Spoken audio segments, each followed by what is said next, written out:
Food and civil supply corporation loading unloading workers ವತಿಯಿಂದ ಸ್ವಾಗತ ಬಯಸ್ತೇನೆ. ಇವತ್ತು ಮುಖ್ಯವಾಗಿ ಇದ್ರೊಳಗಡೆ ಏನಂತಂದ್ರೆ ಎಲ್ಲರಿಗೂ ಏನಿದೆ ಫುಡ್ ಅಂಡ್ ಸಿವಿಲ್ ಸಪ್ಲೈ ಎಲ್ಲರಿಗೂ ಸಮರ್ಪಕವಾಗಿ ಸಿಗ್ತದೆ ಅಂತ ಒಂದು ಭಾವನೆ ಇದೆ. ಆದ್ರೆ ಯಾರಿಗೂ ಸಹ ಅದರೊಳಗಡೆ ಕೆಲಸ ಮಾಡ್ತಾ ಇದ್ದಾರೆ ಆ ಕಾರ್ಮಿಕರಿಗೆ ಸವಲತ್ತು ಸಿಗ್ತಾ ಇಲ್ಲ. ರಾಜ್ಯದಲ್ಲಿ 191 ಗೋಡನ್ಗಳಿದೆ. ಅಂದ್ರೆ ಪ್ರತಿಯೊಂದು ತಾಲೂಕಿನಲ್ಲೂ ಸಹ ಏನು ಒಂದು KSFC ಕರ್ನಾಟಕ ಆಹಾರ ಮತ್ತು ನಾಗರಿಕ ಸರಬರಾಜು ನಿಗಮ ನೇಮಿಸಿದ್ದು ಒಂದು ಗೋಡನ್ ಇದೆ. ಆ ಗೋಡನ್ ಒಳಗಡೆ ಕಂಪ್ಲೀಟ್ ಈ ಕಾರ್ಮಿಕರು 1973ರಿಂದ ಇದು ನಮ್ಮ ದೇವರಾಜ ಅರಸು ಪ್ರಾರಂಭ ಮಾಡಿದ್ದು ಈ ಆಹಾರ ಮತ್ತು ನಾಗರಿಕ ಸರಬರಾಜು ನಿಗಮ ಅಂದಿನಿಂದ ಕೆಲಸ ಮಾಡ್ತಾರೆ. ಈ ಕಾರ್ಮಿಕರು ನಿರಂತರವಾಗಿ ಕೆಲಸ ಮಾಡ್ತಾರೆ. ಈ ಉದಾಹರಣೆಗೆ ಅಹಮದ್ ಅವರು ಸಹ ಅದರೊಳಗಡೆ ಈ ಬ್ಯಾಂಗ್ಳೂರಲ್ಲಿ ಕೆಲಸ ಮಾಡ್ತಾ ಇದ್ದಾರೆ. ಚಿಂತಬಿನೂ ಸಹ ಕೆಲಸ ಮಾಡ್ತಾ ಇದ್ದಾರೆ. ಈ ಕಾರ್ಮಿಕರಿಗೆ ಕಾನೂನು ಪ್ರಕಾರ ಸಿಗ್ಬೇಕಾಗಿರ್ತಕ್ಕ ಸವಲತ್ತುಗಳು 1973ರಿಂದ ಸಿಗ್ತವೆ. ಮುಖ್ಯವಾಗಿ ಯಾವುದೇ ಒಂದು ಎಸ್ಟಾಬ್ಲಿಷ್ಮೆಂಟ್ ಅಂತಂದ್ರೆ ಕಾಯ್ದೆ ಒಳಗಡೆ ಅಂಗಡಿ ಮತ್ತು ವಾಣಿಜ್ಯ ಕಾಯ್ದೆ ಪ್ರಕಾರ ಆ ಗೋಡನ್ ನಲ್ಲಿ ಕಂಪ್ಲೀಟ್ ಆ ಗೋಡನ್ ರಿಜಿಸ್ಟರ್ ಆಗ್ಬೇಕು. ಎಷ್ಟು ಜನ ಗೋಡನ್ ನಲ್ಲಿ ಕೆಲಸ ಮಾಡ್ತಾ ಇದ್ದಾರೆ ಅನ್ನೋದರ ಬಗೆಗೆ ಅದರಲ್ಲಿ ಇರಬೇಕು. ಅದು ಕಾರ್ಮಿಕ ಇಲಾಖೆ ಒಳಗಡೆ ಅದನ್ನ ನೋಂದಾವಣೆ ಮಾಡಬೇಕು. ಆದ್ರೆ ದುರಾದೃಷ್ಟ ರಾಜ್ಯದ 191 ಗೋಡನ್ಗಳು ಸಹ ಅಂಗಡಿ ಮತ್ತು ವಾಣಿಜ್ಯ ಕಾಯ್ದೆ ಒಳಗಡೆ ನೋಂದಾವಣೆ ಆಗಲಿಲ್ಲ. ಅಂದ್ರೆ ಸರ್ಕಾರದ ಇಲಾಖೆ ಒಳಗಡೆ ಏನು ವೈಲೇಷನ್ ಆಗಿದೆ ಅನ್ನೋದನ್ನ ನಿಮ್ಮ ಗಮನಕ್ಕೆ ನಾನು ತರ್ತಾ ಇದ್ದೇನೆ. ಇದಲ್ಲದೆ ಅವರು ಪ್ರತಿ ಗೋಡನ್ ನಲ್ಲಿ ಸಪ್ಲೈ ಮಾಡೋದಕ್ಕೆ ಅವ್ರು ಎಲ್ಲರೂ ಸಹ ಸಾರಿಗೆ ಗುತ್ತಿಗೆದಾರನ ನೇಮಕ ಮಾಡ್ಕೊಂಡಿದ್ದಾರೆ ಇಡೀ ರಾಜ್ಯದೊಳಗಡೆ. ನಾವು ನಿರಂತರವಾಗಿ ಫೈಟ್ ಮಾಡಿದ ಹಿನ್ನೆಲೆ ಒಳಗಡೆ ಅಂದ್ರೆ ಇವರಿಗೆ PF ಅನ್ನ ಪ್ರಾರಂಭ ದಿವಸದಿಂದ PF ಕಟ್ಟಿರಲಿಲ್ಲ. 26 ಕೋಟಿ ರೂಪಾಯಿ ಅದಕ್ಕೆ PF ಕಟ್ಟಬೇಕು ಅಂತ ಆದೇಶ ಆಗಿದೆ. ಆದೇಶದ ಇದನ್ನು ಮೆನ್ಷನ್ ಮಾಡಿದ್ದೀನಿ. ಆದ್ರೆ ದುರಾದೃಷ್ಟ ಇಲ್ಲಿವರೆಗೂ ಸಹ ಅದು ಆದೇಶ ಆಗಿ 2016ರಲ್ಲಿ ಆದೇಶ ಆಯ್ತು. ಇಲ್ಲಿವರೆಗೂ ಸಹ ಅದನ್ನು ಅನುಷ್ಠಾನಗೊಳಿಸಲಿಲ್ಲ. ಅಂದ್ರೆ ಅವ್ರಿಗೆ PF ಕಾನೂನು ಪ್ರಕಾರ ಕಟ್ಟಬೇಕಾಗಿರೋದ್ರ ಬಗ್ಗೆ PF ಅಧಿಕಾರಿಗಳೇ ನಾವು ಕೊಟ್ಟಂತ ರೆಕಾರ್ಡ್ಸ್ ಎಲ್ಲ ಪರಿಶೀಲನೆ ಮಾಡಿ ಅವ್ರು ಆದೇಶ ಮಾಡಿದ್ದಾರೆ. ಆದ್ರೆ ದುರಾದೃಷ್ಟ ಇನ್ನೂ ಸಹ ಅದನ್ನು ಕಟ್ಟಲಿಲ್ಲ. ಇಡೀ ರಾಜ್ಯದ 191 ಗೋಡನ್ಗಳ ಮುಂದೆ ಮಾಡ್ತೀವಿ. ಇದ್ರೊಳಗಡೆ ಒಂದೇ ಏನಂದ್ರೆ ಈಗ ಉದಾಹರಣೆಗೆ ಇವನು 30 ವರ್ಷ ಕೆಲಸ ಮಾಡಿದ್ದಾನೆ, ಇವರು 30 ವರ್ಷ ಕೆಲಸ ಮಾಡಿದ್ದಾನೆ. ರಿಟೈರ್ಡ್ ಆಗಿ ಹೋಗುವಾಗ ಗ್ರಾಚ್ಯುಟಿ ಆಕ್ಟ್ ಪ್ರಕಾರ ಗ್ರಾಚ್ಯುಟಿ ಕೊಡ್ಬೇಕು. ಯಾರಿಗೂ ಕೊಟ್ಟಿಲ್ಲ. ಇಡೀ ರಾಜ್ಯದೊಳಗಡೆ ಇವತ್ತು ಸುಮಾರು 5% ರಿಟೈರ್ಡ್ ಆಗಿದೆ. ಅವ್ರಿಗೆ ಯಾರಿಗೂ ಸಹ ಗ್ರಾಚ್ಯುಟಿ ಸಿಗ್ತಾ ಇಲ್ಲ. ಕಾರಣ ಯಾಕೆಂದ್ರೆ ರೆಕಾರ್ಡ್ಸ್ ಇಲ್ಲ.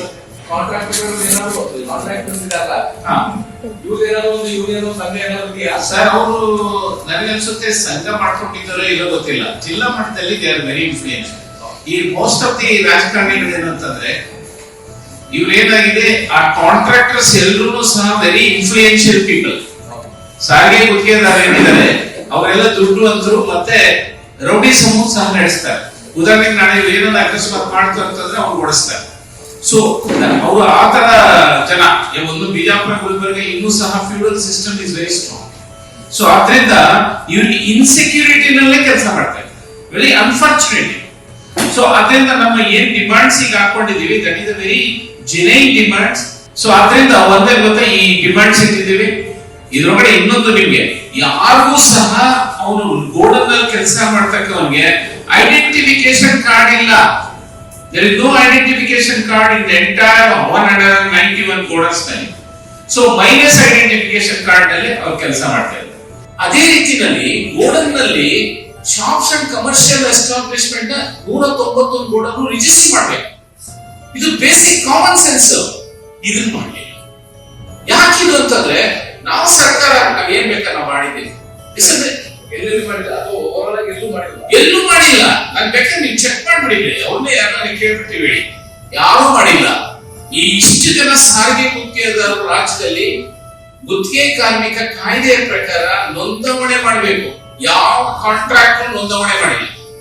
ಅದು ನೋಂದಣಿ ಮಾಡದಿದ್ದಾಗ ಆಟೋಮೆಟಿಕಲಿ ನಾವು if will escape with all the loss. ಈಗ ನಾವು 26 ಕೋಟಿ ಕಟ್ಟಬೇಕಾಗಿರೋದ್ರಲ್ಲಿ ಸಾರಿಗೆ ಗುತ್ತಿಗೆದಾರ ಅದನ್ನ ಕಟ್ಟಬೇಕಾಗಿದ್ದು. ಆದ್ರೆ ಅವನ ಕೈ ಕಟ್ಸ್ಲಿಲ್ಲ. ಅದ್ರ ರೆಸ್ಪಾನ್ಸಿಬಿಲಿಟಿ ಯಾರು ಅಂದ್ರೆ ಒಂದು ಗೋಡನ್ಗೆ ಸಂಬಂಧಪಟ್ಟಂಗೆ ಡಿಪೋ ಮ್ಯಾನೇಜರ್ ಇರ್ತಾನೆ, ಅವನ ಮೇಲೆ ಒಬ್ಬ DM ಇರ್ತಾನೆ, ಅವ್ರ ಮೇಲೆ ಟಿಡಿ ಇರ್ತಾರೆ. TD suppose to money sanction ಮಾಡೋದು ಟಿಡಿ. ಇವ್ರ ಮೇಲೆ ಓವರ್ ಆಲ್ ಒಬ್ಬ ಜಾಯಿಂಟ್ ಡೈರೆಕ್ಟರ್ ಇರ್ತಾನೆ, ಅದ್ರ ಮೇಲೆ ಕಂಪ್ಲೀಟ್ ಒಬ್ಬ ಮ್ಯಾನೇಜಿಂಗ್ ಡೈರೆಕ್ಟರ್ ಇರ್ತಾರೆ. ಇದ್ರೊಳಗಡೆ ಸರ್ಕಾರದಿಂದ ಒಬ್ಬರು ಡೆಪ್ಟಿ ಡೈರೆಕ್ಟರ್ ಎಲ್ಲ ಜಿಲ್ಲೆನಲ್ಲಿ ಇರ್ತಾರೆ. ದಿ ಮಾನಿಟರಿಂಗ್ ಸಿಸ್ಟಮ್ ತಾವು ನೋಡೋದಂದ್ರೆ ಎಲ್ಲ ಕಡೆನೂ ಸಹ ಓನ್ ಸಿಸ್ಟಮ್ ಇದೆ. ಆ ಸಿಸ್ಟಮ್ ಅನ್ಫಾರ್ಚುನೇಟ್ಲಿ ಏನಂದ್ರೆ ಕರಪ್ಷನ್ ನಲ್ಲಿ ಇನ್ವಾಲ್ವ್ ಮಾಡೋದ್ರಿಂದ ಅವ್ರು ಯಾವ ಸಹ ಇಂಪ್ಲಿಮೆಂಟ್ ಮಾಡ್ತಾ ಇಲ್ಲ. ಅವ್ರು ಏನ್ ಮಾಡ್ತಾರೆ, ಕಂಪಲ್ಸರಿಯಾಗಿ ಕಂಪ್ಲೀಟ್ ಏನು ಅಂತಂದ್ರೆ ಇದ್ರೊಳಗಡೆ ಕಾಯ್ದೆ ಪ್ರಕಾರ ಅನುಸರಿಸಬೇಕಾಗಿರ್ತಕ್ಕ ಆಕ್ಟ್ಗಳನ್ನು ಸಹ ನಾನು ಇದ್ರೊಳಗಡೆ ಮೆನ್ಷನ್ ಮಾಡಿದ್ದೇನೆ. ಅದ್ರೊಳಗಡೆ ಎಲ್ಲರೂ ಸಹ ಗುತ್ತಿಗೆ ಕಾರ್ಮಿಕ ಕಾಯ್ದೆ ನಿಯಮಾವಳಿಗಳ 70 ಪ್ರಕಾರ ನೋಂದಣಿ ಆಗಬೇಕು. ಆಮೇಲೆ ಪ್ರಾವಿಡೆಂಟ್ ಫಂಡ್ ಆಕ್ಟ್ ಪ್ರಕಾರ ಕಂಪ್ಲೀಟ್ ಇದು ಮಾಡಬೇಕು. ಪೇಮೆಂಟ್ ಆಫ್ ವೇಜಸ್ ಆಕ್ಟ್ ನಲ್ಲಿ ಮಾಡಬೇಕು. ಆಮೇಲೆ ಗ್ರಾಚ್ಯುಟಿ ಆಕ್ಟ್ ಅಲ್ಲಿ ಮಾಡಬೇಕು. ESI ಮಾಡಬೇಕು. ಆಮೇಲೆ ಶಾಪ್ಸ್ ಅಂಡ್ ಕಮರ್ಷಿಯಲ್ ಎಸ್ಟಾಬ್ಲಿಷ್ಮೆಂಟ್ ನೋಂದಣಿ ಮಾಡಬೇಕು. ಈ ಎಲ್ಲ ಆಕ್ಟ್ಗಳು ಸಹ ನಾನು ಹೇಳೋದಲ್ಲ, ಕಾಯ್ದೆ ಒಳಗಡೆ ತಕ್ಕಂಥದ್ದು ಕಡ್ಡಾಯವಾಗಿ ಮಾಡಬೇಕು ಅಂತ ಹೇಳಿ ಆಹಾರ ಮತ್ತು ನಾಗರಿಕ ಸರಬರಾಜು ನಿಗಮದ ಮತ್ತೆ ಫುಡ್ ಅಂಡ್ ಸಿವಿಲ್ ಸಪ್ಲೈ ಏನು ಸರ್ಕಾರದ ಇಲಾಖೆ ಇದೆ ಅದಲ್ಲೇ DC ಎಲ್ಲ ಜಿಲ್ಲೆಯ DCಗಳು ಸಹ ಒಂದು ವೇಜ್ ಅಗ್ರಿಮೆಂಟ್ ಅಂದ್ರೆ ಇವರಿಗೆ ಒಪ್ಪಂದ ಮಾಡ್ಕೊಡ್ತಾರೆ. ಸಾರಿಗೆ ಗುತ್ತಿಗೆದಾರರ ಜೊತೆ ಅಗ್ರಿಮೆಂಟ್ ಮಾಡ್ತಾರೆ. ಪ್ರತಿ 3 ವರ್ಷಕ್ಕೆ 2 ವರ್ಷಕ್ಕೆ ಒಪ್ಪಂದ ಮಾಡ್ತಾರೆ. ಈ ಒಪ್ಪಂದ ಮಾಡಿದ್ರು ಸಹ ಇಡೀ ರಾಜ್ಯದೊಳಗಡೆ ಇರ್ತಕ್ಕ ಏನ್ ನಮ್ಮ ಸ್ನೇಹಿತರು ಕೆಲಸ ಮಾಡ್ತಾರೆ ನೋಡಿ 3000 ಜನ, ಅವ್ರಿಗೆ ಯಾರಿಗೂ ಸಹ ಯಾವುದೇ ರೀತಿಯ ಸವಲತ್ತುಗಳು ಈ ಪ್ರಕಾರ ಸಿಗ್ತಾ ಇಲ್ಲ. ಕಾಯ್ದೆ ಒಳಗಡೆ ಏನು ಅಂತಂದ್ರೆ ನೀವು ಕೆಲಸ ಮಾಡಿದ್ರೆ 1 ದಿವಸ ಕೆಲಸ ಮಾಡಿದ್ರು ಸಹ ನಿಮಗೆ ವೇತನ ಚೀಟಿ ಕೊಡಬೇಕು. ಅದಲ್ಲದೆ ಕಂಪ್ಲೀಟ್ ಕಡ್ಡಾಯವಾಗಿ ಅವರಿಗೆ ರಜೆಗಳ ಸವಲತ್ತು ಕೊಡಬೇಕು. ರಜೆ ಪುಸ್ತಕ ಕಂಪಲ್ಸರಿ. ಯಾರ ಹತ್ರ ರಜೆ ಪುಸ್ತಕ ಇಲ್ಲ, ವೇತನ ಚೀಟಿನೂ ಇಲ್ಲ. ಅದಲ್ಲದೆ ಏನ್ ಗೊತ್ತಾ, ಅವರಿಗೆ ಕಡ್ಡಾಯವಾಗಿ ರಜೆಗಳ ಸವಲತ್ತಿನ ಜೊತೆಗೆ ಅವರಿಗೆ ಎಷ್ಟು ನನಗೆ ಸಂಬಳ ಬರ್ತದೆ ಪ್ರತಿ ತಿಂಗಳು ಅದ್ರೊಳಗಡೆ ಎಷ್ಟು ಕಡಿತ ಮಾಡಿದ್ದಾರೆ ಅಂತ ವೇತನ ಚೀಟಿನಲ್ಲಿ ಗೊತ್ತಾಗ್ತದೆ. ಅದನ್ನು ಸಹ ಕಂಪ್ಲೀಟ್ ಇಲ್ಲ. ಅಂದ್ರೆ ಇವರು ಬೆಳಗ್ಗೆ ಹೋಗ್ತಾರೆ, ಸಾಯಂಕಾಲ ವಾಪಸ್ ಬರ್ತಾರೆ. ಯಾಕೆ ಈ ಪರಿಸ್ಥಿತಿ ಇದೆ ಅಂತಂದ್ರೆ ನನಗೆ ಈ 3000 ಜನ ಇವತ್ತಿದ್ದಾರೆ ರಾಜ್ಯದೊಳಗಡೆ. ಇವತ್ತು ಆಹಾರ ಇವತ್ತು ಪ್ರತಿಯೊಬ್ಬರ ಮನೆಗೆ ಮುಟ್ಬೇಕಾದ್ರೆ ಪ್ರಮುಖವಾದ ಕಾರಣ ಈ ವರ್ಕರ್ಸ್. FCI ನಿಂದ ಅವರು ಲೋಡ್ ಮಾಡ್ಕೊಂಡು ಬಂದು ರಾಜ್ಯದ ಎಲ್ಲ ಮೂಲೆಗಳಿಗೂ ಸಹ ಕಂಪ್ಲೀಟ್ ಆಹಾರ ನಿಗಮದ ಗೋಡನ್ಗಳಿಗೆ ಕಂಪ್ಲೀಟ್ ಹೋಗ್ತದೆ. ಅಲ್ಲಿ ಇಳಿಸೋದು, ಅಲ್ಲಿಂದ ತಗೊಂಡೋಗಿ ಫೇರ್ವೇರ್ ಶಾಪ್ಸ್ ನಿಂದ ಹಿಡಿದು ಏನೇನು ಅಂಗಡಿಗಳಿದೆ ಅದಕ್ಕೆಲ್ಲೂ ಸರ್ಪ್ರೈಸ್ ಮಾಡ್ತಕ್ಕಂಥ ಇದೇ ಕಾರ್ಮಿಕ. ಈ ಕಾರ್ಮಿಕರ ಕೆಲಸ ನಿಲ್ಲಿಸ್ಕೊಂಡ್ರೆ ರಾಜ್ಯದೊಳಗಡೆ ಯಾರಿಗೂ ಸಹ ಫುಡ್ ಸಿಗಲ್ಲ, ಏನು ಸಿಗಲ್ಲ. ಆ ಪರಿಸ್ಥಿತಿ ಒಳಗಡೆ ಇರ್ತಕ್ಕ ಕಾರ್ಮಿಕರ ಬಗೆಗೆ ಎಷ್ಟು ಮಟ್ಟಿಗೆ ಶೋಷಣೆ ಅಂತಂದ್ರೆ ಡಿಪೋ ಮ್ಯಾನೇಜರ್ ಇರ್ತಾನೆ, ಅವ್ನು ಏನ್ ಕೆಲಸ ಅಂತಂದ್ರೆ ಇವನ್ ದುರಂತ. ಯಾಕೆಂದ್ರೆ ನನ್ಗನ್ಸುತ್ತೆ ಎಲ್ಲ ಮಾಫಿಗಳಲ್ಲಿ ಫುಡ್ ಮಾಫಿಯಾ ಒಂದು ದೊಡ್ಡದು. ರಾಜ್ಯದೊಳಗಡೆ ನಿಮ್ಗೆ ಹೇಳ್ಬೇಕು ಅಂತಂದ್ರೆ ಇವತ್ತು ಲಕ್ಷಾಂತರ ಮೆಟ್ರಿಕ್ ಟನ್ಸ್ ಸಪ್ಲೈ ಆಗ್ತದೆ. ಫುಡ್ ಮಿನಿಸ್ಟರ್ ಬಂದ್ರು ಸಹ ಇದನ್ನು ಇಂಪ್ಲಿಮೆಂಟ್ ಮಾಡ್ತಾರೆ. ಕಮಿಷನರ್ ಸಹ ಸೆಕ್ರೆಟರಿ ಬಂದಿದ್ರು. ಅವ್ರು ಬಂದಾಗ ಒಂದು ಇದನ್ನ ಟೋಟಲ್ ಕಂಟ್ರೋಲ್ ತಂದು, ಯಾಕೆಂದ್ರೆ ಅವರು ಲಾರಿಗಳಿಗೆ GPS ಹಾಕಿದ್ರು, ಎಷ್ಟು ಲಾರಿ ಬರ್ತದೆ, ಎಷ್ಟು ಲಾರಿ ಎಲ್ಲಿ ಹೋಗ್ತದೆ, ಅದೇನೋ ಮಿಸ್ಯೂಸ್ ಆಗ್ತದೆ ಅಂತ ಅವ್ರು ಮಾಡಿದ್ರು.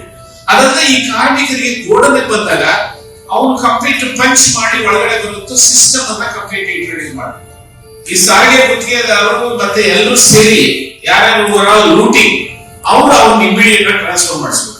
ಇದು ಸರ್ಕಾರಕ್ಕೂ ಸಹ ನಷ್ಟ ಆಗಿದೆ, ಬೆನಿಫಿಷರೀಸ್ಗೂ ಸಹ ನಷ್ಟ ಆಗಿದೆ. ಆದ್ರೆ ಇದ್ರ ಬಗ್ಗೆ ಏನೂ ಸಹ ಕ್ರಮ ಆಗಿಲ್ಲ. ಈ ಹಿನ್ನೆಲೆ ಒಳಗಡೆ ನಮ್ಮ ಸಂಘದ ಎಲ್ಲ ಕಾರ್ಮಿಕರು ಸಹ ಒಟ್ಟಾಗಿ ಮೀಟಿಂಗ್ ಮಾಡಿ ಒಂದು ತೀರ್ಮಾನ ಮಾಡಿದ್ವಿ. ಇದ್ರ ಬಗ್ಗೆ ನಾವೇನ್ ಗೊತ್ತಾ, ಹೇಳ್ತಾರೆ ಈಗ ನದಿ ಗಿರಿಗೆ ನರಿಗೂ ಕೇಳಿಸ್ತ ಅಂತ. ನಾವ್ ಎಷ್ಟು ಹೇಳಿದ್ರು ಬೇಸರ. ಒಬ್ಬ ಕಾರ್ಮಿಕ ಮುಖಂಡಾಗಿ ನನಗೆ ಸಾಕಷ್ಟು ಕಡೆ ಕೆಲವು ಹೋರಾಟ ಮಾಡಿದೀನಿ. ಅಟ್ಲೀಸ್ಟ್ ನನಗೆ ಮಿನಿಮಮ್ ಜಸ್ಟಿಸ್ ಸಿಕ್ಕಿದೆ. ಇದ್ರೊಳಗಡೆ ಬೇಸರ ಏನು ಅಂತಂದ್ರೆ ಇಷ್ಟು ಹೇಳಿದ್ರು ಅಧಿಕಾರಿಗಳು IFS ಎಲ್ಲ ಜಿಲ್ಲಾಧಿಕಾರಿಗಳು ಇನ್ನೆಂತೋ ಅವ್ರಿಗೆ ನಾವು ಹೇಳ್ಬೇಕು. ಜಿಲ್ಲಾಧಿಕಾರಿಗಳು ಸೈನ್ ಮಾಡ್ತಾರೆ. ಏನು ಒಪ್ಪಂದ ಇರ್ತದಲ್ಲ ಇವ್ರು ಮಾಡ್ಕೊಳ್ಳೋ ಸಾರಿಗೆ ಗುತ್ತಿಗೆದಾರರ ಜೊತೆ ಜಿಲ್ಲಾಧಿಕಾರಿಗಳೇ ಸೈನ್ ಮಾಡ್ತಾರೆ. ಜಿಲ್ಲಾಧಿಕಾರಿಗೆ ಕನಿಷ್ಠ ಇದನ್ನ ಅಳವಡಿಸಬೇಕು ಅನ್ನೋ ಒಂದು ಪ್ರಜ್ಞೆ ಇರಲಿ ಹೋದ್ರೆ ನಾವೇನ್ ಹೇಳ್ಬೇಕು. ಆದ್ರಿಂದ ಒಂದು ತೀರ್ಮಾನ ಮಾಡಿದ್ವಿ, ಈ ಬರೋ 15ನೇ ತಾರೀಕು ರಾಜ್ಯದ ಎಲ್ಲ ಗೋಡನ್ಗಳು ಕಂಪ್ಲೀಟ್ ನಾವು ಕೆಲಸ ಮಾಡೋದು ಬೇಡ. ನಾವೇನಾಗುತ್ತೆ ಈಗ ಇದು ಕರೋನಾ ಇದೆ, ಸಂಖ್ಯೆ ಹೇಗೆ ಅಂತ ಒಂದು ಗೋಡನ್ನಲ್ಲಿ 10 ಜನ ಮ್ಯಾಕ್ಸಿಮಮ್ ಅಂದ್ರೆ 11-12 ಜನ ಇರ್ತಾರೆ. ನಾವ್ ಯಾರಿಗೂ ತೊಂದರೆ ಮಾಡಲ್ಲ, ನಮ್ ಕೆಲಸ ಮಾಡಲ್ಲ ಅಷ್ಟೇ. ನಾವು ಸ್ಯಾನಿಟೈಸ್ ಮತ್ತೆ ಕಂಪ್ಲೀಟ್ ಏನೇನಿದೆ ಅದನ್ನೆಲ್ಲವೂ ಸಹ ಅನುಸರಿಸಿಕೊಂಡು ಮಾಸ್ಕ್ ಹಾಕೊಂಡು ಕಂಪ್ಲೀಟ್ ಅವು ಕೆಲಸ ಮಾಡೋದು. ಅದರಿಂದ ನನ್ನ ಅನ್ಸುತ್ತೆ, ನನಗೆ ಗೊತ್ತಿದೆ ಸಾಕಷ್ಟು ರೀತಿಯಲ್ಲಿ ತೊಂದರೆ ಆಗ್ತದೆ, ಬೆನಿಫಿಷಿಯರಿಗೆ ಸಾಕಷ್ಟು ತೊಂದರೆ ಆಗ್ತದೆ. ಈ ತೊಂದರೆ ಕಾರಣ ಏನಂದ್ರೆ ಈ ರಾಜ್ಯದಲ್ಲಿ ಇರ್ತಕ್ಕ ಎಲ್ಲ ಜಿಲ್ಲಾಧಿಕಾರಿಗಳು ಇವತ್ತು ಡಿಡಿಗಳು ಅದಲ್ಲದೆ ಕಂಪ್ಲೀಟ್ ಜಿಲ್ಲಾ ವ್ಯವಸ್ಥಾಪಕರು ಡಿಪೋ ಮ್ಯಾನೇಜರ್ ಕಾರಣ. ಅಂದ್ರೆ ಈ ಇಲಾಖೆ ಒಳಗಡೆ ಇವತ್ತು ಈ ಲೂಟಿನ ಸ್ಟಾಪ್ ಮಾಡಬೇಕು ಅನ್ನೋದ್ರ ಬಗ್ಗೆ ಒಂದು ಏನಾದ್ರೂ ಕಂಪ್ಲೀಟ್ ಅನಾಹುತಗಳು ತೊಂದರೆಗಳು ಆಯ್ತು ಅಂದ್ರೆ ಸಾರ್ವಜನಿಕರಿಗೆ ನೇರವಾಗಿ ಇಲಾಖೆ ಅಧಿಕಾರಿಗಳು ಜಿಲ್ಲಾಧಿಕಾರಿಗಳು ಇವರೇ ರೆಸ್ಪಾನ್ಸಿಬಲ್ ಆಗ್ತಾರೆ ಅಂತ ನಾನು ಹೇಳಲಿಕ್ಕೆ ಇಷ್ಟಪಡ್ತೇನೆ. ಮೀಟ್ ಮಾಡಿ ಅವರಿಗೆ ಮನವಿ ಪತ್ರ ಕೊಟ್ಬಿಟ್ಟು ಹೇಳ್ಬಿಟ್ಟಿದೆ ಮಾಡಿಸ್ಕೊಡ್ತೀನಿ. ರಾಜಕಾರಣಿಗಳು ಏನ್ ಹೇಳ್ತಾರೆ ಅಂತ ನಮಗೆ ಗೊತ್ತಿದೆ. ಅನ್ಲೆಸ್ ಬಿಸಿ ಅಲ್ಲ, ಈಗ ಬಿಸಿ ಆಗೋವರೆಗೂ ಬರಲ್ಲ. ಎಷ್ಟು ಉದಾಸೀನ ಅಂತಂದ್ರೆ PS ಕಾಂಟ್ಯಾಕ್ಟ್ ಮಾಡ್ಕೊಡ್ತಾರೆ. ಈ not concern to call the meeting at least to discuss the issues. ಅಂದ್ರೆ ಬೇಜವಾಬ್ದಾರಿ ಸ್ವರೂಪೇನಿಲ್ಲ, ನಾವು ಕೆಲಸ ಮಾಡಲ್ಲ ಅಷ್ಟೇ. Will not work. ನೋಡೋಣ ಏನಾಗ್ತದ, ನಮಗೆ ಎಷ್ಟು ಸ್ಟ್ರೆಂತ್ ಇರ್ತದೆ ಅಲ್ಲಿವರೆಗೂ ಕೆಲಸ ಮಾಡಲ್ಲ ಅಷ್ಟೇ. ಸರ್ ಅದನ್ನ ಅವ್ರು ಯಾರು ಅರ್ಥ ಮಾಡ್ಕೊಂಡು sir, the government has to understood we have to resolve this issue ಅಂತ. ಈಗ ನಮ್ದು ಹ್ಯೂಮನ್ ಇಶ್ಯೂಸ್, ನನಗೆ ಏನ್ ತಮ್ಮ ಹತ್ರ ಬೇಡಿಕೆಗಳು ಹಾಕಿದೀವಿ, ಆಲ್ ಹ್ಯೂಮನ್ ಇಶ್ಯೂಸ್. ಆಮೇಲೆ ಇದ್ರೊಳಗಡೆ ಯಾವುದು ಅನ್ಯಾಯವಾಗಿ ನಾವು ಕೇಳ್ತಾ ಇಲ್ಲ. ನಮಗೆ ಇರೋದನ್ನೇನ್ ಗೊತ್ತಾ, ಅವ್ರು ಮಾಡಿರೋ ಆದೇಶಗಳ ಪ್ರಕಾರನೇ ಕೊಡಿ ಅಂತ. ನನಗೇನ್ ಗೊತ್ತಾ, ಒಂದು ವೇಸ್ಟ್ ಇಟ್ ಕೊಡಿ, ನಾನು ಬೆಳಿಗ್ಗೆ ಬರ್ತೀನಿ ಸಾಯಂಕಾಲ ಹೋಗಿ ಕೆಲಸ ಮಾಡ್ತೀನಿ. ಒಂದು ನನಗೆ ಯಾವ್ದು ಟೈಮಿಂಗ್ಸ್ ಹಾಕಿ, ನನಗೆ ಇವತ್ತು ನನಗೆ ಬೇಕಾಗಿರ್ತಕ್ಕ ESI ಕೊಡಿ, PF ಕೊಡಿ. ಇವು ಕೇಳೋದು ಇದು ವಿಚಿತ್ರ ಅವರೇ ಹಾಕಿದ್ದಾರೆ. ನಾವೇನು ಒಂದು ಚೂರು ಸಹ ವೇಟ್ ಜಾಸ್ತಿ ಕೊಡಿ ಅಂತ ಕೇಳಿಲ್ಲ, ಅಥವಾ ನೀವು ಕಂಪ್ಲೀಟ್ ಇಂಥದ್ದು ಮಾಡಿ ಅಂತ ಏನೋ ಅವ್ರ ಹತ್ರ ಬೇರೆ ಕೇಳಿಲ್ಲ. I am asked what ever ಅವರೇ ಏನ್ ಮಾಡಿದ್ದಾರೆ ಅದನ್ನು ಕೊಡಿ. ಡೇಟಾ ಆಪರೇಟರ್ಗಳಿಗೂ ಸಹ ಏನೇ ಸಂಬಳ ಇಲ್ಲ. ಅವರಿಗೆ ಕೇವಲ 3,000 ಕೊಟ್ಟರು ಜಸ್ಟಿಫಿಕೇಶನ್, 2,000 ಕೊಟ್ಟರು ಜಸ್ಟಿಫಿಕೇಶನ್. ಅಂದ್ರೆ ಶೋಷಣೆಯ ಪರಮಾವಧಿ ಇದ್ರೊಳಗಡೆ ಫುಡ್ ಅಂಡ್ ಸಿವಿಲ್ ಸಪ್ಲೈ. ಅದರಿಂದ ಈ ಸರಿ ತೀರ್ಮಾನ ಮಾಡಿದ್ದೇವೆ, ಯಾವುದೇ ಕಾರಣಕ್ಕೂ ಸಹ ನಾವು ಕೆಲಸ ಮಾಡೋದು ಬೇಡ 17ರಿಂದ ಅಂತ.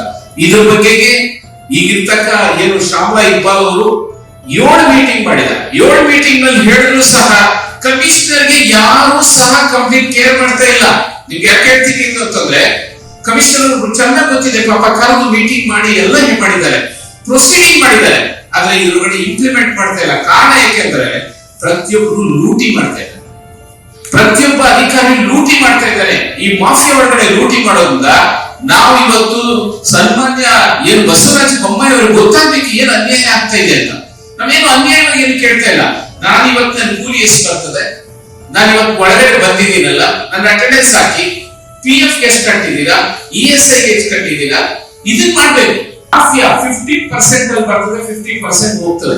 ಇದನ್ನ ಯಾಕೆ ಹೇಳ್ತೀವಿ ಅಂತಂದ್ರೆ, ಇದು ಮಾಫಿಯಾ ಒಳಗಡೆ ಕೆಳಗಡೆಯಿಂದ ಹಿಡಿದು ಮೇಲೆ ಮಿನಿಸ್ಟರ್ ಲೆವೆಲ್ ವರೆಗೂ ಸಹ ಇದ್ರೊಳಗಡೆ ಅಂಡರ್ಸ್ಟ್ಯಾಂಡಿಂಗ್ ಇದೆ. It's a huge mafia. ನಾನು ಇದ್ರೊಳಗಡೆ ಯಾಕೆಂತಂದ್ರೆ ಸುಮಾರು 30 ವರ್ಷದಿಂದ ಇವ್ರ ಜೊತೆ ಅಸೋಸಿಯೇಟ್ ಆಗಿದ್ದೇನೆ. ಆ 30 ವರ್ಷದಿಂದ ನಾನು ಅಬ್ಸರ್ವ್ ಮಾಡಿದ್ರೆ ನಾನು ಬರೀ ಹೋರಾಟ, ಯಾಕೆಂದ್ರೆ ಇವರು ಸಂಘಟನೆ ಮಾಡೋದು ಬಹಳ ಕಷ್ಟ ಇದೆ. ಆದ್ರೂ ಸಹ ಸಂಘಟನೆ ಮಾಡಿ ಆದ್ಮೇಲೆ ಇವತ್ತು ಯಾವ ಪರಿಸ್ಥಿತಿ ಇದೆ ಅಂತಂದ್ರೆ, ಆ ಕಾರ್ಮಿಕರಿಗೆ ನಾನು ಇನ್ನೂ ಸಹ ನನ್ನ ಮದುವೆದಲ್ಲೇ ಇಷ್ಟು ಫೈಟ್ ಮಾಡಿದ್ರು ಆಗ್ಲಿಲ್ಲ ಅಂತ ಬೇಸರ ನನ್ನಲ್ಲಿ ಕಾಡ್ತೇನೆ. ಕಾರಣ ಯಾಕೆಂತಂದ್ರೆ ಇದ್ರ ಕಡೆ ಹಾಕಿರ್ತಕ್ಕಂಥ ಬೇಡಿಕೆಗಳು ಯಾವ ಬೇಡಿಕೆಗಳಿಲ್ಲ. ನನಗೆ ESI ಕೊಡು, PF ಕೊಡು, ವೇತನ ಚೀಟಿ ಕೊಡು, ನನಗೆ ಕೆಲಸದ ಮೇಲೆ ನಿಗದಿ ಮಾಡುವಂತ ಕಂಪ್ಯೂಟರ್ ಜಿನೇನ್ ಡಿಮಾಂಡ್ಸ್. ಅದ್ರೊಳಗಡೆ ಏನ್ ಗೊತ್ತಾ, it is everybody is a must and should ಮಾಡ್ಲೇಬೇಕಾಗ್ತದೆ. ಆದ್ರೆ ದುರಾದೃಷ್ಟ ಇದನ್ನ ಯಾವುದು ಮಾಡಿಲ್ಲ. 5/1/2015 ಕಮಿಷನರ್ ಆರ್ಡರ್ ಮಾಡಿದ್ದಾರೆ. Food and civil supply department commissioner order ಮಾಡಿದ್ದಾರೆ, ಕಂಪಲ್ಸರಿಯಾಗಿ ಗೋಡನ್ನಲ್ಲಿ ಕೆಲಸ ಮಾಡ್ತಕ್ಕವರಿಗೆ ESI ಅಂಡ್ PF ಕಂಪಲ್ಸರಿ ಮಾಡಬೇಕು ಅಂತ 2015ರಲ್ಲಿ ಏನು ಕಸ್ಟೋಡಿಯನ್ ಆಫ್ ದಿ ಫುಡ್ ಅವರೇ ಆದೇಶ ಮಾಡಿದ್ದಾರೆ. ನೀವು ಎಲ್ಲರೂ ಸಹ ಕಂಪಲ್ಸರಿಯಾಗಿ ಅವರು ಪ್ರತ್ಯೇಕ ಗೋಡನ್ನಲ್ಲಿ ಕೆಲಸ ಮಾಡ್ತಕ್ಕಂಥ ರೆಕಾರ್ಡ್ಸ್ ಇರಬೇಕು. ಈ PF ESI ಕಂಪಲ್ಸರಿ ಮಾಡಬೇಕು. ಯಾವ ಗೋಡನ್ನಲ್ಲೂ ಸಹ ನಾನು ಹೇಳೋದು ಬೇಡ, ತಾವೇ ಬೇಕಾದ್ರೆ ಇನ್ಸ್ಪೆಕ್ಟ್ ಮಾಡಿ, ಎಲ್ಲೂ ಸಹ ಇದನ್ನೇ ಇಂಪ್ಲಿಮೆಂಟ್ ಆಗಲಿಲ್ಲ. ಅಂದ್ರೆ 2015 ಆದೇಶ ಮಾಡೋದ್ರಲ್ಲಿ ಆಗಿಲ್ಲ. ಅದಲ್ಲದೆ ಇನ್ನೊಂದು managing director food and civil supply department ಅವರು ಸಹ ಇದು 21/1/2016 ಒಂದು ಆದೇಶ ಮಾಡಿದ್ದಾರೆ. ಇದ್ರೊಳಗಡೆ ವೆರಿ ಸ್ಪೆಸಿಫಿಕ್ ಆಗಿ ಹೇಳ್ತಾರೆ. ಅದ್ರೊಳಗಡೆ ಕಾಲಂ ಹಾಕಿದ್ರೆ ಹಮಾಲಿ ಹೆಸರು, ಅಂದ್ರೆ ಅಲ್ಲಿ ಹ್ಯಾಂಗ್ ಕೆಲಸ ಮಾಡ್ತದೆ ಅವನ ಹೆಸರು, ಹಾಜರಾತಿ ಪುಸ್ತಕದ ಪ್ರಕಾರ ಕೆಲಸ ಮಾಡಿದ ದಿನಗಳು, ಎಷ್ಟು ಕೆಲಸ ಮಾಡ್ತಾನೆ ಒಂದು ದಿವಸದಲ್ಲಿ, ಆಮೇಲೆ ಸಾಗಾಣಿಕೆ ಗುತ್ತಿಗೆದಾರರು ಪಾವತಿಸಿದ ಕೂಲಿ ಮೊತ್ತ, ಎಷ್ಟು ಕೂಲಿ ಮೊತ್ತ, ಅದಲ್ಲದೆ ಪಾವತಿಸಿದ ES&PF ನ ಮೊತ್ತ, ಅದು ಪಾವತಿಸಿದ ದಿನಾಂಕ ಮತ್ತೆ ಇದನ್ನ ಯಾರೂ ಸಹ ತಗೊಂಡು, ಆಮೇಲೆ ಅವನು ಇವತ್ತು ಸೈನ್ ಇರ್ಬೇಕು, ಅಮಾನಿತ ಸೈನ್ ಇರ್ಬೇಕು, ಎಫೆಕ್ಟ್ ಇರ್ಬೇಕು. ಇದನ್ನ ಎಲ್ಲೂ ಸಹ ಇದನ್ನ ಮೇಂಟೈನ್ ಮಾಡಿಲ್ಲ. ಫಾರ್ ಯುವರ್ ಇನ್ಫಾರ್ಮೇಶನ್, ರಾಜ್ಯದ 191 ಗೋಡನ್ಗಳಲ್ಲಿ ಮಾಡಿಲ್ಲ ಅಂತಂದ್ರೆ ಸರ್ಕಾರದ ಇಲಾಖೆ ಹೆಂಗ್ ನಡೀತಾ ಇದೆ ಅಂತ ನೀವು ಯೋಚನೆ ಮಾಡಿ. ಸರ್, ನನ್ನ ಹೆಸರು ಅಹಮದ್ ಅಂತ. ನಾನು ಒಬ್ಬ ರೋಡಿನ ಕಾರ್ಮಿಕ. ಇಡೀ ನಮ್ಮ ಯೂನಿಯನ್ ಸಂಘಟನೆ ಮುಖಾಂತರ, ಸಾಹೇಬ್ ಮುಖಾಂತರ ಒಂದು ಜನರಲ್ ಸೆಕ್ರೆಟರಿ ಅಂತ ಒಂದು ಜವಾಬ್ದಾರಿ ಕೊಟ್ಟಿದ್ದಾರೆ. ಆ ಜವಾಬ್ದಾರಿಯಿಂದ ನಾನೇನು ಕೆಲಸ ಮಾಡಿದ್ದೀನಿ ಅಂತಂದ್ರೆ, ಟೋಟಲ್ ಕರ್ನಾಟಕ ರಾಜ್ಯದ ಎಲ್ಲಾ ಜಿಲ್ಲೆಗಳಲ್ಲಿ ಒಂದು ಜಿಲ್ಲೆಯಲ್ಲಿ ಎಷ್ಟು ತಾಲೂಕು ಬರ್ತದೆ, ಆ ತಾಲೂಕಲ್ಲಿ ಎಷ್ಟು ನಮ್ಮ ಗೋಡನ್ಗಳಿದೆ, ಒಂದು ಗೋಡನ್ನಲ್ಲಿ ಎಷ್ಟು ಜನ ಕಾರ್ಮಿಕರು ಕೆಲಸ ಮಾಡ್ತಿದ್ದಾರೆ, ಆ ಎಲ್ಲ ಮಾಹಿತಿ ನನ್ನ ಹತ್ರ ಇದೆ ಸರ್. ESIPF ಈಗ ಸಾಹೇಬ್ ಹೇಳಿದಂಗೆ ಆದೇಶ ಮಾಡಿಬಿಟ್ಟು ಇದ್ರ ಮುಖಾಂತರ ಒಂದು 12-13 ಸಲ 2017ರಿಂದ 13 ಸಾಲಿನಲ್ಲಿ ನಿರಂತರವಾಗಿ ನಮ್ಮ ಬೆಂಗಳೂರಲ್ಲಿ ಇಡೀ ನಮ್ಮ ರಾಜ್ಯ ಮಟ್ಟದ ಎಲ್ಲಾ ನಮ್ಮ ಕಾರ್ಮಿಕರಿಗೆ ಕರೆಸಿಬಿಟ್ಟು ಬೆಂಗಳೂರಲ್ಲಿ 60 ಸಲ ಹೋರಾಟಗಳು ಮಾಡಿದೀವಿ. ನಾವು ಹೋರಾಟಗಳು ಮಾಡಿದ ಮೇಲೆ 2014ರಲ್ಲಿ 9ನೇ ತಿಂಗಳಲ್ಲಿ ಕಾಂಗ್ರೆಸ್ ಸರ್ಕಾರ ಇತ್ತು. 2013ರಲ್ಲಿ ಕಾಂಗ್ರೆಸ್ ಸರ್ಕಾರ ಜಾರಿಗೆ ಬಂತು. ಆ ಟೈಮ್ನಾಗ ದಿನೇಶ್ ಗುಂಡೂರಾವ್ ಅವರು ನಮ್ಮ ಆಹಾರ ಸಚಿವರಾಗಿದ್ರು. ಅವ್ರ ಮನೆಗೆ ಹೋಗಿಬಿಟ್ಟು ನಮ್ಮ ಕಾರ್ಮಿಕರ ಕಷ್ಟಗಳು ಏನೇನಿದೆ ಎಲ್ಲ ನಾನು ಕಳಕಳೆಯಿಂದ ಅವ್ರ ಮನೇಲಿ ಕುಂತ್ಕೊಂಡು ಮಾತಾಡಿದ್ದೆ. ಅವ್ರ ಸಲ ಹೋಗ್ಬಿಟ್ಟು ನಾನೇನ್ ಮಾಡಿದೆ, ಫಸ್ಟ್ ಅವ್ರದ್ದು ಡಿಪೋ ಮ್ಯಾನೇಜರ್ ಮಾತಾಡಿದೆ, ಆಮೇಲೆ ಅಲ್ಲಿ ಸಂಬಂಧಪಟ್ಟ ಕಾಂಟ್ರಾಕ್ಟರ್ಗಳಿಗೆ ಮಾತಾಡಿಬಿಟ್ಟು ಅಲ್ಪ ಸ್ವಲ್ಪ ನಮ್ಮ ಕೈ ಎಷ್ಟಾಗುತ್ತೆ ಅಷ್ಟು ಅವ್ರ ಕೈಲಿ ಹೆಲ್ಪ್ ಮಾಡಿಸಿಬಿಟ್ಟು ಅವ್ರಿಗೆ ಕಾರ್ಯಗಳಿಗೆ ಏನ್ ವ್ಯವಸ್ಥೆ ಕೊಡ್ಬೇಕಾಗುತ್ತೆ ಅಷ್ಟು ಕೆಲಸಗಳು ನಾನು ಮಾಡಿಸಿದ್ಮೇಲೆ ಅದು ಹೆಂಗನ ಅವ್ರ ಹಣೆ ಬಾರ್ಗೆ ESIPF ಆ ಹೆಸರಿನ ಮೇಲೆ ಜಾರಿ ಆಗಿತ್ತು. ಆ ಜಿಲ್ಲೆಯಲ್ಲಿ ಆ ಗೋಡನ್ದಲ್ಲಿ ಮಾತ್ರ ಆಗಿತ್ತು. ಇನ್ನು ಕೆಲವು ತಾಲೂಕುಗಳಲ್ಲಿ ಆಗಿಲ್ಲ. ಅಂದ್ರೆ ಜಿಲ್ಲೆ ಗೋಡನ್ದಲ್ಲಿ ಒಂದು ಗೋಡನ್ದಲ್ಲಿ ಮಾತ್ರ ESIPF ಅಕೌಂಟ್ಗಳು ಓಪನ್ ಮಾಡಿಸಿದ್ದಾರೆ ಅವ್ರ ಹೆಸರಿನ ಮೇಲೆ. ಮತ್ತೆ ಇಮಿಡಿಯೇಟ್ ಆಗಿ ಅವರು, ನಾನು ಸಾಯಂಕಾಲ ಇನ್ನೊಂದು ಮತ್ತೆ ಕೇಳಿದೆ, ಅದಾದ್ಮೇಲೆ ಒಂದು 2-3 ತಾಸು ಬಿಟ್ಟು ಸಾಯಂಕಾಲ ಟೈಮ್ ಮತ್ತೆ ಫೋನ್ ಮಾಡಿಲ್ಲ. ಅವ್ರ ಮನೆ ಪರಿಸ್ಥಿತಿ ಯಾವ ತರ ಇದೆಯಪ್ಪ ಅಂತ ಕೇಳಿದೆ ನಾನು. ಅವ್ರ ಜೊತೆಲಿ ಕೆಲಸ ಮಾಡಿದ್ರು. ಕೇಳಿದ್ರೆ ಅವ್ರು ಏನಂದ್ರು, ಅಣ್ಣ ನಾನು ಅವ್ರ ಮನೆ ಪರಿಸ್ಥಿತಿ ನಾವು ಏನ್ ಹೇಳ್ಬೇಕು, ಅವರು ಒಬ್ಬರೇ ಸಂಪಾದನೆ ಮಾಡ್ಕೊಂಡು 3 ಜನ ಹೆಣ್ಮಕ್ಳಿದ್ದಾರೆ. 3 ಜನ ಹೆಣ್ಮಕ್ಳಲ್ಲಿ ದೊಡ್ಡ ಮಗಳಿಗೆ ಮಾತ್ರ ಮದುವೆ ಮಾಡಿ ಕೊಟ್ಟಿದ್ದಾರೆ ಅವರು. ಆ ಯಮ್ಮ 1 ವರ್ಷದಲ್ಲಿ ಮದುವೆಯಾಗಿ 1 ವರ್ಷ ಆಗಿಲ್ಲ, ಅವ್ರು ಹಳೆ ತಿಳ್ಕೊಂಡ್ಬಿಟ್ಟಿದ್ದಾರೆ. ಆ ಯಮ್ಮ ಬಂದ್ರು ಇವ್ರ ಮನೇಲೆ ಕೂತ್ಕೊಂಡಿದ್ದಾರೆ. ಇನ್ನು 2 ಚಿಕ್ಕ ಹುಡುಗರು ಸ್ಕೂಲ್ಗೆ ಹೋಗ್ತಿದ್ದಾರೆ. ಈ ಯಪ್ಪ ಸಂಪಾದನೆ ಮಾಡ್ಬೇಕು, ಅವ್ರ ಮನೇಲೆ ಜೀವನ ನಡೆಸಬೇಕಾಗಿತ್ತು. ಆ ತರ ಪರಿಸ್ಥಿತಿ ಇದೆ ಅವ್ರ ಮನೇಲಿ ಅಂತ ಹೇಳಿದ್ರು. ಅವಾಗ ಹೇಳಿದ್ರೆ ನಾವು ಏನಂತ ಉತ್ತರ ಕೊಡ್ಬೇಕಾಗಿತ್ತು, ಅಷ್ಟು ಕಷ್ಟದಲ್ಲಿ ಅವ್ರ ಜೀವನ ನಡೆಸ್ತಿದ್ದಾರೆ ಅಂದಾಗ ಅವಾಗ ನಾನೇನ್ ಹೇಳಿದ್ರೆ, ಇಮಿಡಿಯೇಟ್ ಆಗಿ ಅದು PF ಇಂದ ಏನ್ ಸವಲತ್ತುಗಳು ಸಿಗುತ್ತೆ ಆ ಸವಲತ್ತು ಕಮ್ಮಿಂದ್ರು ಒಬ್ಬ ಮ್ಯಾನೇಜರ್ ಜವಾಬ್ದಾರಿಯಿಂದ ಅವ್ರ ಹತ್ರ ಎಲ್ಲಾ ಕೆಲಸ ಮಾಡ್ತಾರೆ. 4 ಕಾಳು ಅಕ್ಕಿ ಹೊರಗಡೆ ಬಿಡಲಾರ್ದಾಗ ಅವ್ರ ಹೊರಗೆ ತಗೊಂಡು ಗುಡಿಸಿ ಒಳಗಡೆ ಚೀಲ ತುಂಬಿ ಕೊಡ್ಬೇಕು ಅವರಿಗೆ. ಇಡೀ ಎಲ್ಲಾ ಗೋಡನ್ ಮ್ಯಾನೇಜರ್ಗಳಿಗೆ ಎಲ್ಲಾ ರೀತಿಯಿಂದ ಮಾಡ್ತಾರೆ. ಇವ್ರು ನಮ್ಮವ್ರಂತ ಹೇಳಲ್ಲ. ಅವ್ರ ಬಾಗಿಸಿ ಅವ್ರು ಇರಗಟ್ಟ 2 ವರ್ಷ 3 ವರ್ಷ 5 ವರ್ಷ ತನ 10 ವರ್ಷ ತನ ಒಬ್ಬನೇ ಮ್ಯಾನೇಜರ್ ಒಂದೊಂದು ಗೋಡನ್ದಲ್ಲಿ ಒಂದೊಂದು ತಾಲೂಕಲ್ಲಿ ಮೇಂಟೆನೆನ್ಸ್ ಮಾಡ್ಕೊಂಡು ಹೋಗ್ತಿದ್ದಾರೆ. ಒಬ್ಬ ಮ್ಯಾನೇಜರ್ 2 ತಾಲೂಕುಗಳು ಮೇಂಟೆನೆನ್ಸ್ ಮಾಡ್ತಿರ್ತಾರೆ. ಅಷ್ಟೆಲ್ಲ ಸಂಪಾದನೆ ಮಾಡ್ತಾರೆ. ಇವನ್ ಪಾಪ ನಮ್ಮವನು, ನಾನು ಹೇಳಿದ ಕೆಲಸ ಮಾಡಿದವನು ಈ ತರ ಇವನ್ ತೊಂದರೆ ಆಗಿದೆ, ಅವನು ನನ್ನ ಕೈಲಿ ಎಷ್ಟಾಗ್ತಿದೆ. ಪರ್ಸನಲ್ ಆಗಿ ಒಬ್ಬ ಮನುಷ್ಯತ್ವ ಇರೋದು ರೋಡಿಗೆ ಯಾರನ್ನ ಬಿದ್ರು ಕಣ್ಣಿಂದ ನೋಡ್ಕೊಂಡು ಹೋಗಕ್ ಆಗಲ್ಲ. ಅವ್ರು ಬಾಟ್ಲಲ್ಲಿ ಅವ್ರ ಗಾಡಿಯಲ್ಲಿ ಬಾಟ್ಲಿ ಇದ್ರೆ ನೀರು ತಗೊಂಡೋಗಿ ಹಾಕ್ತಾರೆ. ಫಸ್ಟ್ ಇವ್ರು ಎದುರುಗಡೆ ನಮ್ಮ ಮ್ಯಾನೇಜರ್ಗಳು ಏನಿದಾರಲ್ಲ, ಇವಾಗ ನಮ್ಮ ಡಿಪೋ ಮ್ಯಾನೇಜರ್ ವ್ಯವಸ್ಥಾಪಕರು, ಇವ್ರು ಮನಸ್ಸತ್ವನೇ ಇಲ್ಲ ಮೇಲ್ಪೇಟೆಯಲ್ಲಿ. ಇವ್ರು ಕರ್ನಾಟಕದಲ್ಲಿ ಎಷ್ಟು ಜನ 191 ಗೋಡನ್ದಲ್ಲಿ ಏನ್ ಕೆಲಸ ಮಾಡ್ತಿದ್ದಾರೆ, ಇವಾಗ ಮ್ಯಾನೇಜರ್ ಮಾಡಿಸ್ತಿದ್ದಾರೆ. ಇವ್ರು ಫಸ್ಟ್ ಇವ್ರು ದುಡ್ಡು ಮುಖ್ಯ ಆಗಿತ್ತು. ಅವ್ರು ಎದುರುಗಡೆನೆ ಕಾಲ್ ಜಾರಿ ತಳಗಡೆ ಬಿದ್ರು ನಿಧಾನಗಪ್ಪ ನೋಡ್ಕೊಂಡು ನಿಧಾನ ಕೆಲಸ ಮಾಡಲಿ ಅಂತ ಅವ್ರ ಬಾಯಿ ಬಿಸಿ ಅವ್ರ ಬಾಯಿ ಬರಲ್ಲ.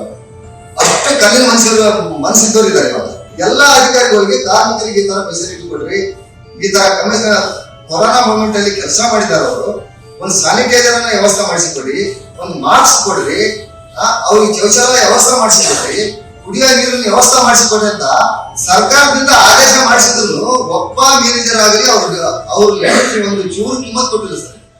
ಒಂದು ಚೂರು ಕಿಮ್ಮತ್ ಕೊಟ್ಟಿಲ್ಲ. ಏನೋ ನಮ್ಮ ದೊಡ್ಡ ಅಧಿಕಾರಿಗಳು ಹಾಕಿದ್ದಾರೆ ಲೆಟರ್, ಈ ಲೆಟರ್ ಪ್ರಕಾರ ಅವ್ರಿಗೆ ಮಾಡಿಸ್ಕೊಳ್ಳೋಣ ನಾವು ಕೆಲಸ. ಯಾವ ಒಬ್ಬ ಕಾರ್ಮಿಕರಿಗೂ ನಮ್ಮವ್ರು ಅಂತ ಹೇಳಲ್ಲ. ಒಬ್ಬ ದೊಡ್ಡ ಅಧಿಕಾರಿಗಳು ಲೆಟರ್ ಹಾಕಿದ್ರು ಆ ಲೆಟರ್ ಮುಖಾಂತರ ಯಾವ ಒಬ್ರು ಕೆಲಸ ಮಾಡ್ಸಕ್ ಬಿಟ್ಟಿಲ್ಲ ಸರ್.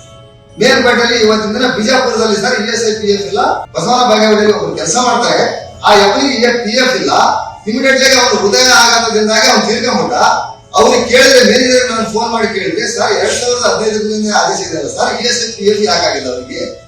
ಒಂದು PF ಇದ್ರೆ ಅದೇನ್ ನಾವು PF ಅದು ಅಪ್ಲೈ ಮಾಡಿಬಿಟ್ಟು ಅವ್ರು ಅಷ್ಟೋ ಇಷ್ಟೋ ಸ್ವಲ್ಪ ನಾವು ಸಪೋರ್ಟ್ ಮಾಡ್ಬೋದಲ್ಲ. ಈಗ PF ಇಲ್ಲ ಸರ್, ಇವಾಗ ಇಮಿಡಿಯೇಟ್ ಆಗಿ ನಮ್ಮ ಅಸೋಸಿಯೇಷನ್ ನಮ್ಮ ರೋಡಿ ಕಾರ್ಯಕ್ರಮದಲ್ಲಿ ಒಂದು 10-12 ಕೇಸ್ಗಳಾಗಿದೆ ಸರ್. ಇಮಿಡಿಯೇಟ್ ಆಗಿ ಅವರಿಗೆ 2,60,000 ಬಂದಿದೆ, 3,60,000 ಬಂದಿದೆ. ಅವ್ರೇನು ಸಂಬಳ ಕೊಟ್ಟಾರ ಅವ್ರ PF ಇಂದ ಅವ್ರ ಸ್ಯಾಂಕ್ಷನ್ ಆಗಿದೆ ಅವ್ರಿಗೆ. ಆಮೇಲೆ ಅವ್ರ ಆ ಎಮ್ಮನಿಗೆ ಅವ್ರ ತೀರ್ಕೊಂಡವರು ಆ ಎಮ್ಮನಿಗೆ ಲೈಫ್ ಲಾಂಗ್ ಅಂತ ಒಂದು 2,000 ರೂಪಾಯಿ ಪಿಂಚನ್ ಫಿಕ್ಸ್ ಆಗಿದೆ. 2,000ರಿಂದ 3,000 ರೂಪಾಯಿ ಪಿಂಚನ್ ಬರ್ತಾ ಇದೆ ಸರ್. ಇಷ್ಟನ್ನ ನಾವು ಸವಲತ್ತು ಆಗ್ತಿತ್ತು ಅವರಿಗೆ.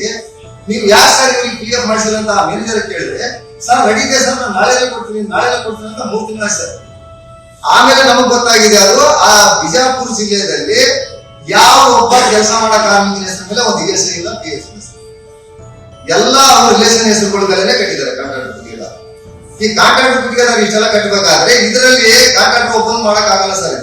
ಇದರಲ್ಲಿ ಮುಖ್ಯವಾಗಿ ಜಿಲ್ಲಾ ಡಿಡಿಗಳು ಜಿಲ್ಲೆ ಡಿಡಿಗಳು ಫುಲ್ ಸಪೋರ್ಟ್ ಅವ್ರಿಗೆ ಇರ್ತಾರೆ.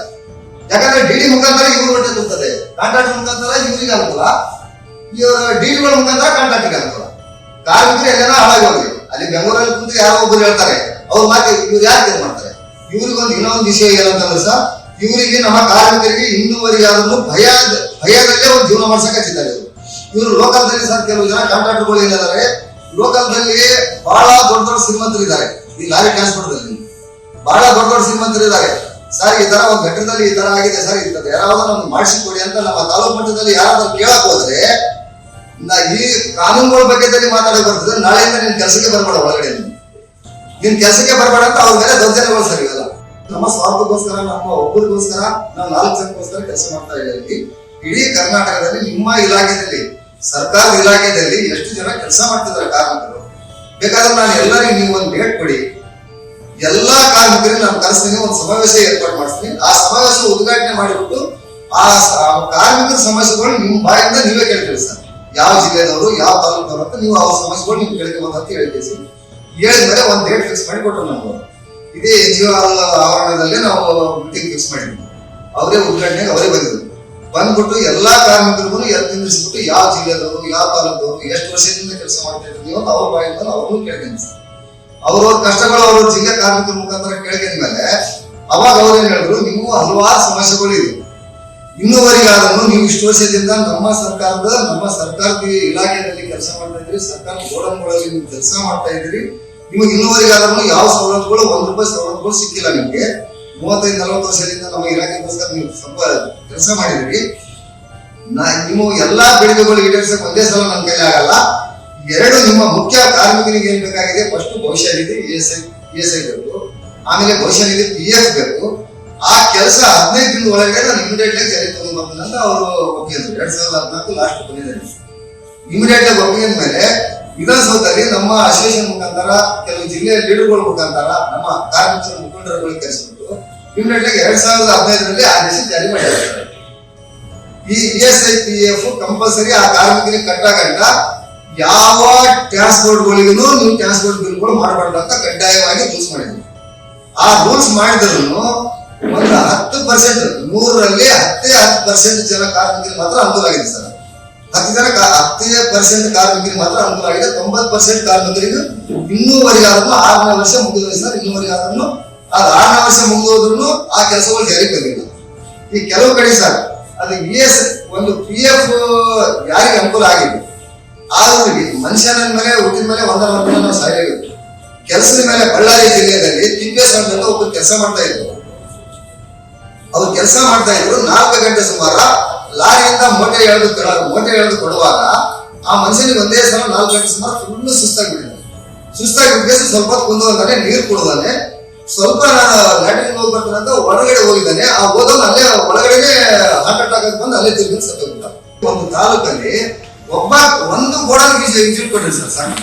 ನಿಮಗೆ ಎಲ್ಲಾ ಕಾರ್ಮಿಕರದ್ದು ನೋಡಿ ಮಾಡೋ ಕೆಲಸ ಕಾರ್ಮಿಕರದ್ದು ಅವ್ರಿಗೆ ಏನ್ ಸಮಸ್ಯೆ ಇದೆ ಅಂತ ನಿಮ್ಗೆ ಗೊತ್ತಾಗುತ್ತೆ ಸರ್. ಒಂದು ಗೋಡನ್ದಲ್ಲಿ ನೀವು ಇಂಕ್ವೈರಿ ಮಾಡಿಸಿದ್ರೆ ಇಡೀ ರಾಜ್ಯದಲ್ಲಿ ಎಲ್ಲಾ ಪರಿಸ್ಥಿತಿ ಅದೇ ತರ ಇದೆ sir. Karnataka loading unloading workers union ನಿಂದ ಈ ಪತ್ರಿಕಾಗೋಷ್ಠಿಯನ್ನು ನಡೆಸ್ತಾ ಇದ್ದೇವೆ. ಮುಖ್ಯವಾಗಿ ಏನು ಅಂತಂದ್ರೆ 1973ರಲ್ಲಿ ಆಹಾರ ಮತ್ತು ನಾಗರಿಕ ಸರಬರಾಜು ನಿಗಮ ಪ್ರಾರಂಭ ಆಯಿತು. ಅದರಲ್ಲಿ 3,000 ಜನ ಇವತ್ತು ಲೋಡಿಂಗ್ ಅನ್ಲೋಡಿಂಗ್ ಕಾರ್ಮಿಕರು ಹಮಾಲಿಗಳು ಕೆಲಸ ಮಾಡ್ತಾ ಇದ್ದಾರೆ. ಇವರು 1973ರಿಂದ ಕೆಲಸ ಮಾಡ್ತಾ ಇದ್ರು ಸಹ ಕಾನೂನು ಪ್ರಕಾರವಾಗಿ ಕೊಡಬೇಕಾಗಿರ್ತಕ್ಕ ಸವಲತ್ತುಗಳನ್ನ ಇವ್ರಿಗೆ ಕೊಟ್ಟಿಲ್ಲ.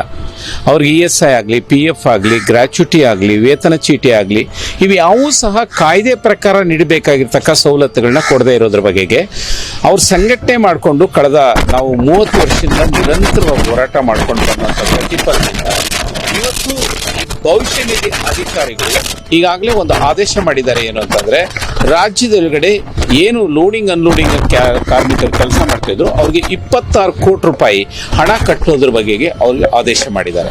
ಆದರೆ ದುರಾದೃಷ್ಟ ಇವತ್ತು ಅದನ್ನ ಹಣನ ಕಟ್ಟದೆ ಅವರು ಸ್ಟೇ ತಗೊಂಡಿದ್ದಾರೆ. ಅಂದ್ರೆ ಅದು ತಾತ್ಕಾಲಿಕ, ಅದು ಪರ್ಮನೆಂಟ್ ಆಗಿ ಆಗಲ್ಲ. ಆದ್ರೆ ಈಗ ಅವರು ಸ್ಟೇ ತಗೊಂಡಿದ್ದಾರೆ.